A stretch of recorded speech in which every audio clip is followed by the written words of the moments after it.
네, 이번에는 세계 주식시장에 대해서 이야기해 볼까 합니다. 미국 주식시장과 한국 주식시장 많이들 비교하시는데 네. 어떤 차이가 있을까요? 너무 질문이 포괄적인가요? 포괄적이지만 그래도 구체적으로 답변을 드리겠습니다. 좋습니다. 네. 일단 당연히 뭐 규모 차이가 엄청 나죠. 제가 상장 기업 수가 몇 개인지 한번 찾아와 봤는데 한국 이제 뭐 코스피라든지 코스닥에 상장되어 있는 그 기업들의 수가 2,579개사라고 하더라고요. 그리고 미국에는 한 12,000개 정도. 그래도 우리도 많이 있네요. 많이 있죠. 많이 있는데 물론 이제 시가총액은 굉장히 많이 차이 납니다. 거기서 차이가 나죠? 네, 상장 기업 수는 그래도 우리도 많긴 하지만 시가총액은 한국이 2,300조 원 정도이고 미국은 달러 기준으로 40조 달러인데 이거를 한화로 하면 얼마죠? 4경 원이죠. 네, 4경 원 정도가 되는데 정말 엄청나게 차이가 많이 나죠. 네, 얼마만큼 차이가 나는지 느낌이 확 오실 것 같은데요. 그리고 근데 뭐 경제 규모 대비 시가총액을 보면은 그래도 우리는 아직 그 성장할 룸은 남아 있지만 그래도 미국이 GDP 대비 시가총액이 한 160% 정도 되고 한국은 한 130% 정도 된다고 해요. 그만큼 우리가 그래도 그 뭐랄까 경제 규모 대비 그래도 자본시장은 많이 성숙해지고 있는 상황이다라고 좀 설명을 드릴 수 있을 것 같고요. 당연히 미국은 G1 국가잖아요. 자본시장의 꽃이고 혁신기술이 태동하는 그런 시장이기 때문에 굉장히 그런 측면에서 뭐 전 세계 투자자들이 관심을 기울일 수밖에 없는 상황인데 과거에는 참 힘들었죠. 뭐 환전도 해야 되고 어떻게 매매하는지도 뭐 이렇게 온라인 시스템도 제대로 안 돼 있고 지금은 근데 거래 편리성이 너무 좋아졌기 때문에 그렇기 때문에 더 미국 시장이 더 각광을 받고 있는 것 같습니다. 근데 저는 그래도 그럼에도 불구하고 우리가 한국인으로서 한국 시장에 투자를 해야 된다라고 생각을 하는데요. 결국에는 뭐 투자를 왜 하냐, 돈을 벌기 위해서이기도 하지만 그리고 이제 주식시장의 기능을 살짝 말씀을 드리면은 당연히 이제 기업들의 자본 조달 창구죠. 기업들이 그 주식시장에 상장을 하면서 뭐 우리가 만약에 기업이 뭐 돈을 빌려서 뭐 투자를 하게 된다라면은 굉장히 좀 낮은 금리에 오래 빌리고 싶은데 빌려주는 사람은 높은 금리에 좀 짧게 빌려주고 싶을 정도로 이해관계가 굉장히 상충이 되는데 주식시장을 통해서는 사실 주주들에게 뭐 배당을 받을 권리라든지 그리고 새로운 뭐 주식을 받을 권리라든지 그리고 내가 주주로서 의결권을 행사할 수 있는 권리를 줌으로 해서 굉장히 이해상충의 어떤 그런 텐션이 낮아질 수 있는 창구라고 생각을 해요. 그렇기 때문에 우리가 대한민국 국민으로서 미국만 바라볼 것이 아니라 국내 주식시장에 투자를 해야 되는 것은 결국 우리가 국내 주식시장에 투자를 많이 함으로 해서 기업들이 자본 조달을 받아서 새로운 투자를 하고 경제에 기여를 하게 되는 부분이잖아요. 그렇기 때문에 이게 순환적으로 이렇게 다 엮여져 있는 것 같아요. 그렇게 함으로 해서 한국 경제가 발전이 된다라면은 우리도 일자리도 많이 창출이 될 거고 그리고 뭐 월급도 올라갈 수 있는 부분이 있을 거고 그러한 측면에서 우리가 단순히 정말 개인적으로 수익을 내기보다는 이런 어떤 주식시장의 기능을 이해를 하고 이 주식시장을 통해서 한국 경제가 어떻게 발전하는지도 함께 고민을 하면서 너무 미국 주식만 바라볼 것이 아니라 좋은 기업이 있다라면은 한국 기업에도 적극적으로 투자를 해야 된다. 그렇게 생각을 하고 있습니다. 네, 한국 기업에 대한 이제 경제 활성화 투자에 대해서 얘기해 주셨는데 네. 한국 기업에 대한 투자는 이제 소울 ETF를 통해서 하면 되겠죠. 그렇습니다. 네, 다음 질문 해보겠습니다. 네. 우리 주식시장과 금리 네.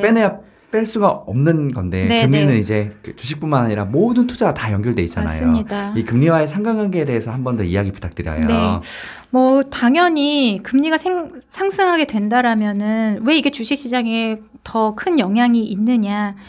기업들의 가치를 평가하는 게 바로 주식시장인데 기업들을 평가할 때 금리가 올랐는데 이 기업이 부채가 많아. 이자 엄청나게 비용 들면서 이익이 떨어지겠네.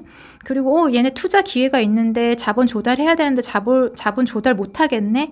이런 것들의 전망이 좀 특히나 이제 성장주의 가격 하락을 이끄는 것 같아요. 그러다 보니까는 작년에 이제 나스닥이 굉장히 많이 하락을 했고, 제가 이제 저희가 이제 미국 시장을 바라볼 때 나스닥, 기술주 중심의 나스닥, 그리고 대표적인 500개 기업에 투자하는 뭐 S&P 500이라든지, 그리고 다우존스 30 지수 하잖아요. 근데 작년에 그 나스닥 지수 같은 경우는 30% 이상 하락했고, 많이 빠졌죠. 그리고 그거에 비해서 다우는 한 9% 밖에 안 떨어졌어요. 그만큼 작년에는 이런 금리 인상의 영향이 기술주 중심으로 굉장히 영향을 많이 미쳤다라고 볼 수 있기 때문에 그런 부분들이 금리 상승과 주식시장 연결고리라고 생각하시면 될 것 같고, 하지만 금리의 방향과 주식시장이 항상 뭐 같이 움직이는 건 아닌 것 같아요. 그러니까 주식시장의 가격을 결정하는 온리원이 금리가 아니라는 거죠. 금리 이외에도 만약에 금리가 뭐 인상을 하는 그 시기 자체가 사실 너무 경기가 좋아서 수요가 폭발하기 때문에 그렇다면은 뭐 이렇게 경기 좋은데 기업도 돈 많이 버는데 그게 무슨 대수야 하고 주식은 오히려 가격이 오를 수도 있어요. 근데 최근에는 뭐 그 2020년 이후에 주가 거품도 굉장히 많이 컸고, 그렇기 때문에 그 주가가 금리에 굉장히 민감하게 움직였는데, 이런 부분들이 이제 우리가 금리 인상의 그 후반기 사이클로 들어가고, 또 뭐 기업들이 실적이 뭐 다시금 조금 턴어라운드 하는 것들이 확인이 된다라면은 금리에 대한 주식시장의 어떤 민감도는 다시 약화되지 않을까 그런 생각이 듭니다. 아직까지는 막 금리가 올랐다 하면은 주식시장은 조금 안 좋고, 금리가 다시 조금 내려간다 하면은 주가는 오르고, 이런 어떤 그 상관도가 높아져 있는 상황이지만 이런 부분은 좀 풀릴 수 있는 여지가 있지 않을까 그런 생각을 하고 있습니다. 네. 네, 풀릴 수도 있다. 네. 네, 알겠습니다.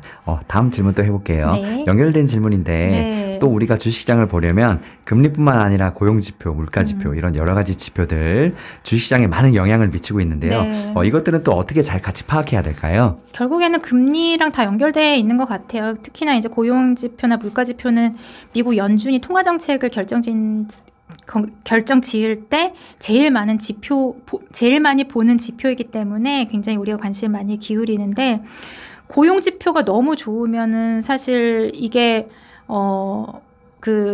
굉장히 미국 연준이 금리의 인상을 멈추려는 요인으로 작용을 하는 게 아니죠. 왜냐하면 고용의 어려움이 굉장히 많다라면은 월급이 많이 올라가서 이런 부분들은 인플레이션의 압력으로, 물가 상승의 압력으로 이어질 수 있기 때문에 너무 좋은 고용 지표는 미국 연준이 계속 긴축을 할 수 있지 않을까 그런 우려로 연결되기 때문에 우리가 고용 지표를 계속 봐야 되는 거고요. 그리고 당연히 물가 지표가 굉장히 중요한 이유가, 우리가 이제 높아진 물가를 돈줄을 죄면서, 그 말인즉슨 금리 인상을 하면서 높아진 물가를 잡고자 하는 건데, 이 물가가 안 잡히면은 더욱더 강력하게 통화정책을 할 수밖에 없기 때문에 이러한 지표들이 결국에는 향후에 미 연준의 통화정책의 경로를 예측할 수 있는 부분이기 때문에 이러한 지표들을 잘 파악을 해야 된다라고 생각이 들고요. 제가 이제 조금 말랑말랑한 이야기로, 예전에 리서치 센터에 근무를 할 때에는 제가 이제 기업 분석을 했었거든요. 한 2006년부터 2009년까지. 그때 그 기업 분석을 할 때는 이렇게 매크로가 중요한 시대가 아니었어요. 그냥 어떤 기업을 잘 보고 거기가 괜찮을 것 같으면은 그 기업의 주가는 굉장히 좋은 흐름을 나타냈는데, 요즘 기업 분석하는 애널리스트 분이 힘들다고 하시더라고요. 나는 이 기업이 너무 좋아서 가격이 너무 매력적이어서 잘 갈 것 같은데 아무리 부르짖어도 이 매크로 상황에 영향을 너무 많이 받기 때문에 그런 부분들을 관심을 가질 수밖에 없다.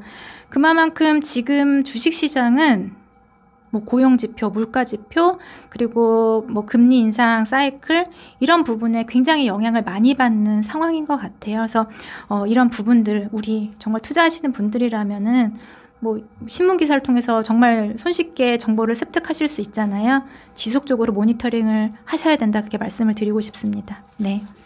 네, 맞습니다. 저도 강조하고 싶은 게, 이제 이런 것들을 자주 모니터링을 해야 우리가 시장의 앞날을 조금이라도 알 수 있기 때문에 네. 제가 이 질문을 말씀드린 거거든요. 네.